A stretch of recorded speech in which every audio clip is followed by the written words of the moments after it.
Então, pandemia, né?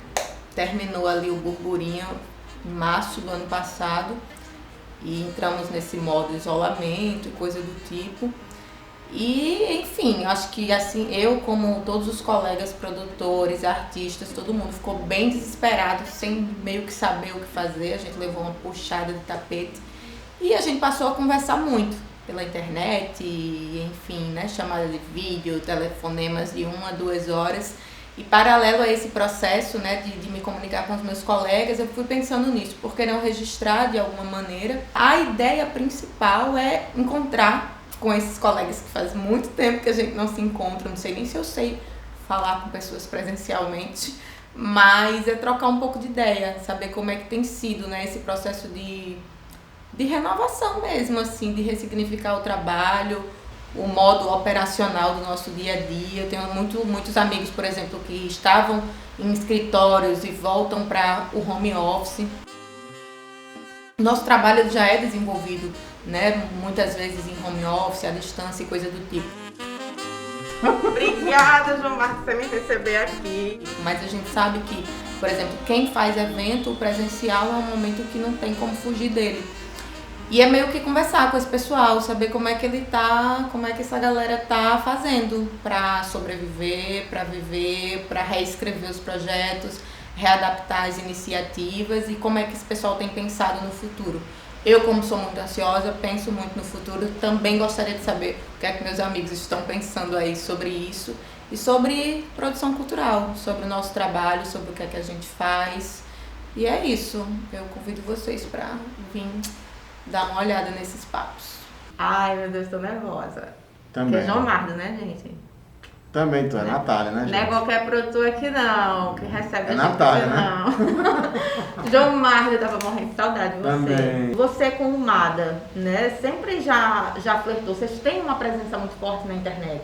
Você vê o perfil do Mada no Twitter, a relação, o engajamento que tem com o público no Instagram. Claro, tem um trabalho fortíssimo aí de marketing digital com a equipe que vocês têm muito boas.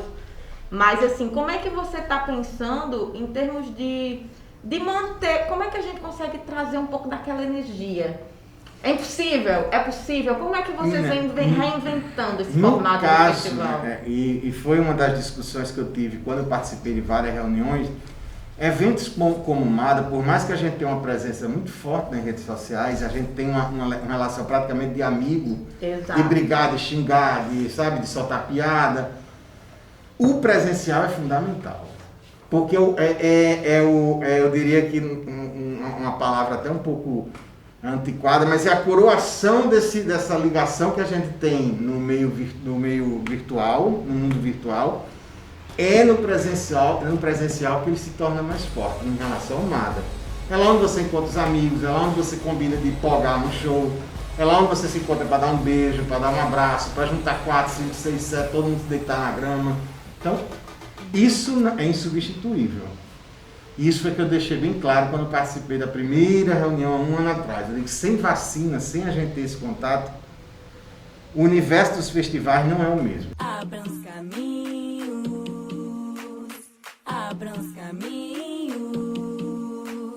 abram os caminhos, abram-se os caminhos.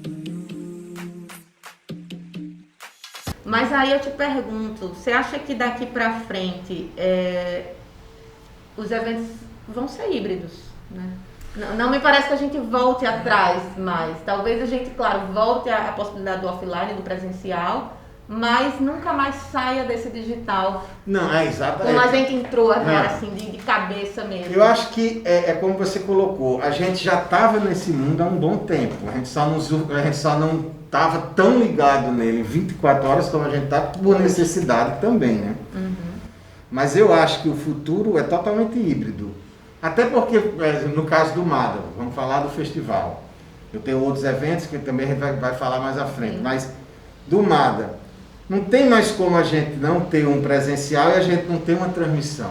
Você quebra essa coisa da fronteira, né? Que a internet ela acaba fazendo com que a gente chegue muito mais longe. A gente sabe, por exemplo, um custo de logística para uma galera de Recife vir. E o Mada tem um público regional forte de Tem, outros hoje a estados. gente tem, hoje a Mas gente tem. chega ainda mais forte, Chega. né, na internet. Não, e você porque- também, assim, é lógico que vão ter negociações paralelas, que a gente sabe que é uma Sim. transmissão a mais, aí você tem as atrações, aquela coisa toda. Mas abre uma possibilidade também dos patrocinadores verem o alcance além do Exato. campo de futebol ou do local que você está fazendo, Exato. onde você faz. Para a Né? visibilidade da marca também é interessante. Porque hoje a gente já tem um alcance muito alto através das redes sociais com as transmissões, os stories, essa coisa toda. Agora você imagina quando a gente tiver o modelo híbrido, que é o presencial, mais a transmissão ao vivo, então você abre um leque, né? Como é que você sente essa mudança aí ao longo das décadas, você enquanto produtor e nesse contexto de Natal especificamente, assim? Natália, assim, eu passei por várias realidades de mercado diferentes, né? Hoje em dia eu vejo muito mais facilidade em algumas situações porque você tem mais acesso. Quando eu comecei eu não sabia nada, né? Não sabia onde pesquisar, não tinha internet. Aprendendo no dia a dia. Não tinha celular fácil com WhatsApp para você mandar para um produtor lá de São Paulo, pô, me dê uma dica aí de... Não tinha, você tinha que... Era fax. Pô, tô velho. Era fax. Não sei se alguém sabe o que é fax, mas existiu. O que é isso? É um produto novo? João Mardo, eu queria muito agradecer por você ter aberto aqui. Você está trabalhando em casa, né? Não está indo para o escritório, está aqui na sua casa maravilhosa. Montei trouxe tudo do escritório para cá, tinha um quarto aqui, montei toda a estrutura de computador, Maravilha. de impressora, e estou passando esse tempo aqui, assim, a diferença é só que eu estou em casa, mas lá no escritório também era só eu trabalhando com giz, agora aqui em casa, assim, só que aqui eu fico mais seguro, eu me sinto mais seguro. Sim, aqui. claro. Que é isso, queria te agradecer Eu por ter que aberto agradeço. as portas da sua casa pra gente vir aqui bater esse papo. Fazia muito tempo que a gente não conversava, É verdade, pelo menos pessoalmente, é. a gente tá sempre trocando ali no WhatsApp. Não, eu que agradeço E o espaço você também. sabe que você é um danado, né? E a gente tem Somos, muito a né? aprender com você. Somos, né, Natália Santana? Obrigada, querido.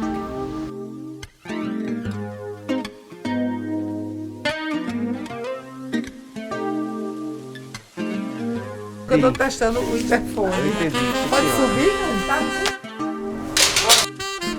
Mas é muito legal aqui. E E aí, Fernando tava aqui também, né? Fernando não tava. Olha que linda. Você aqui. Linda aqui. Arrasou. Aí. Olha que linda esse quadro.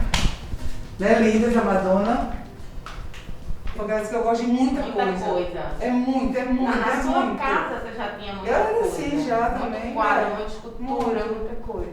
E eu ainda tenho um E é bocado- lindo esse jardim aqui fora, né? Pois é, agora E é o que pega pra Marcos, né? Marco e agora minhas plantas. Ai, Diana, nem acredito. Depois de tanto tempo a gente se reencontrar. Tantas histórias, tantas viagens, histórias, tantas coisas. Meu Deus, eu queria logo te agradecer por você aceitar, assim, abrir aqui o espaço de trabalho pra gente trocar essa ideia, bater esse papo.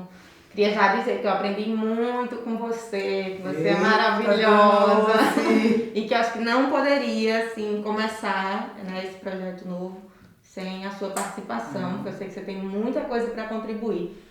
Né? São quantos anos aí nessa área da produção cultural? Bem pouquinho. E já passou por tanta coisa, né? Já viveu tantos contextos. É E esse verdade. contexto que a gente vive agora é muito particular. Mas eu acho que a gente podia começar falando um pouco sobre esse histórico, assim, como é que você vê a diferença ao longo desses anos da figura do produtor, como a gente foi mudando e tendo que se readaptar aos contextos. Quando a gente veio para Natal, chegando aqui em Natal no início dos anos 80, nossa, não tinha produtor. Não existia essa palavra produção, produtor, Sim. né? O pessoal chamava como? Chamava de quê? Não, era né? organizador, aquela pessoa que ficava de apoio na cidade, que resolvia coisas, não tinha personalidade, ficava assim. Sim. Era aquela pessoa que recebia, a gente precisa de hospedagem, a gente precisa disso, não existia nem investimento. Vai ali conseguir. Conseguir um ou hotel. não, ou marca, ou entendeu? Não tinha nem essa coisa. Se você conseguir, ótimo, mas não existia. Existiam os produtores nacionais e eram muito focados apenas com a música. A música era que existia. Já era um mercado um pouco mais bem desenvolvido. Bem desenvolvido. Né? Acho que dança, teatro, performance, essas coisas não existiam, entendeu? Era música, então era show. E muito show mais popular, que vinha para Natal. Então essas pessoas cuidavam de reservar o hotel, levar material para jornal, porque não tinha a facilidade da internet também. Então era aquele meio de campo, entendeu? Então não era bem um produtor. E aí, quando a gente chegou aqui, obviamente, como já trabalhava, meu ex-marido trabalhava já com produção, ele entrou de cabeça. E a Corpo Vivo, que era a escola de dança e produção cultural, virou o point aqui em Petrópolis. Sim. Virou o point, dali saiu tanta coisa, saiu de coisas locais, saiu carnaval, saiu tudo. Virou um grande centro de produção, né?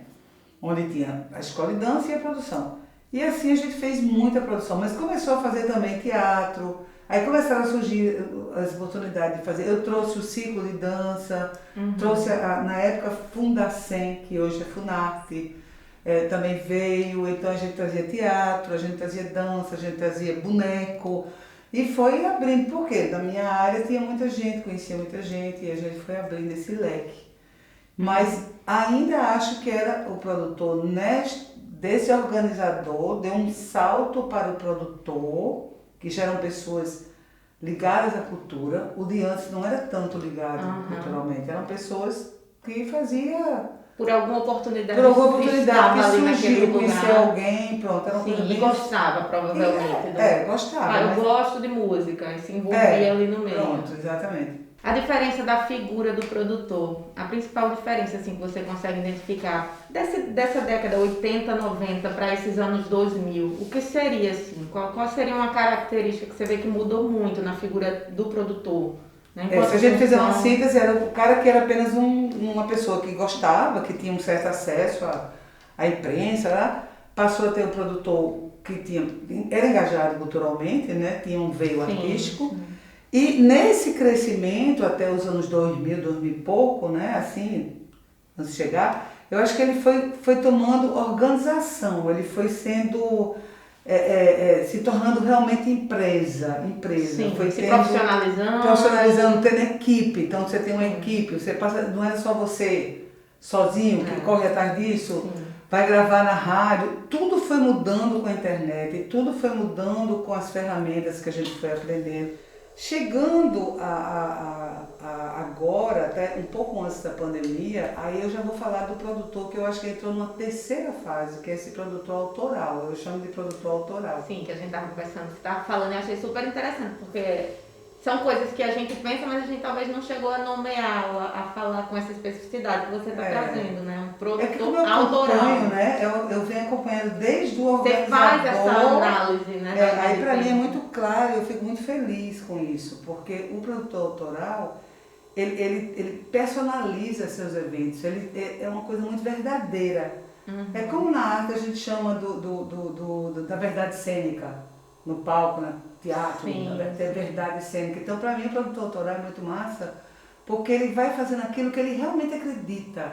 Ele entra de cabeça. Tem um propósito muito forte ali, né? É a essência dele. E agora com a pandemia, gente, ainda estamos aprendendo, né? Não Pois tem é.